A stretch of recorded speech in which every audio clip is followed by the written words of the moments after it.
We are continuing our coverage of the speaker's race in Washington. Yeah, for more, let's welcome in former governor of Arkansas and former presidential candidate Mike Huckabee. So great to see you.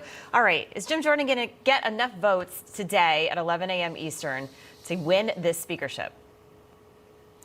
Goodness, I sure hope so. This has gone on way too long. There are crises across the world, and it's been, frankly, a disaster for Republicans in general. It's just a bad look. And I think it's time for Republicans to do what Democrats are so good at, circle the wagons. If they have disagreements, do it behind the scenes, but don't take it out there where everybody can see the fist flying. It's just been a disaster. So I hope the rest of the Republicans get together. Jim Jordan would be a great choice. And let's get on with it. We've got things that this country needs to get done. Yeah, Governor, it's great to have you back. I'm wondering if you think, and I asked Matt Rosendale, member of Congress, this same question earlier, and he didn't have an answer because no one really knows how this is going to play out. The bottom line is this is day 15 that we've gone without a speaker, haven't been there since 1849, which is a heck of a long time. But by forcing the issue and calling for another vote on the House floor today without knowing how at least 20 members of the Republican conference are going to vote, could we be emboldening their opposition? Oh, I think we already are emboldening their opposition. Look what the Democrats are saying. There's a real risk. I don't think it's a huge one, but there is a risk that the Republicans could continue to splinter, and the Democrats would end up somehow getting 2 or 3 Republican votes and electing Hakeem Jeffries to be the speaker. Now, can you think of anything more disastrous and embarrassing than Republicans unable to govern handing the gavel over to Hakeem Jeffries? And it's in the realm of possibility. I don't think it will happen, surely not, but it's just how ridiculous this has become. Can you imagine? Sir, have you ever seen the Republican Party like this before? Because, we've talked to a lot of members of Congress, and you said it too, there's emotions, right? Everybody's emotional, but at what point do you just put the emotions aside and just get down to business? What you just said is really the key. It is emotional. People get their feelings hurt.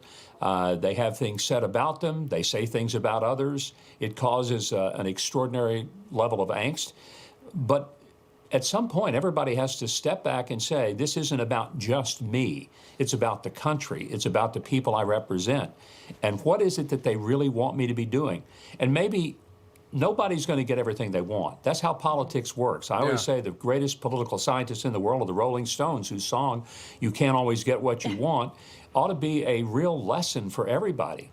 You get what you can get, and you live to fight another day.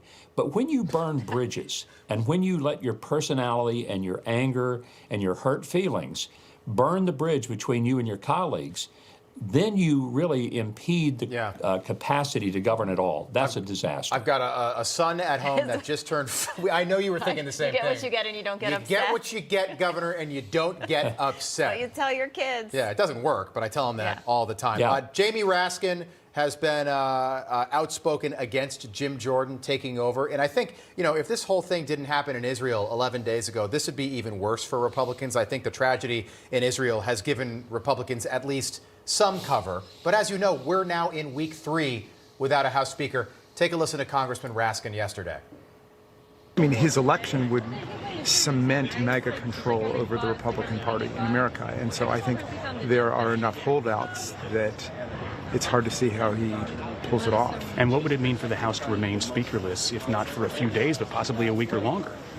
Well, it's not been a good situation. The world's on fire, and we need to get strategic military, economic assistance to our democratic allies in Ukraine, in Israel. It's just absurd that the GOP has plunged us into this chaos. All right, Governor, about 20 seconds. I just want to remind people, MAGA stands for Make America Great Again. So if we have Jim Jordan, according to Jamie Raskin, as Speaker of the House, we will have Make America Great Again policies back on Capitol Hill. Is that so bad? Is that so bad? I'd love some Make America Great Again policies. Yeah, and I say to that, I would say thank God. The fact that Jamie Raskin doesn't want Jim Jordan to be the speaker is all the more reason that the Republicans need to rally around Jim Jordan and elect him. The last person I'd want setting the agenda for this country and for the House of Representatives would be Jamie Raskin, Hakeem Jeffries, the squad, and those other people who don't seem to want America to be great. Yeah. Quite frankly, we'd be in a much better place if we were living by the policies that we had under Donald Trump. Agree with that. Governor, you play the guitar, right?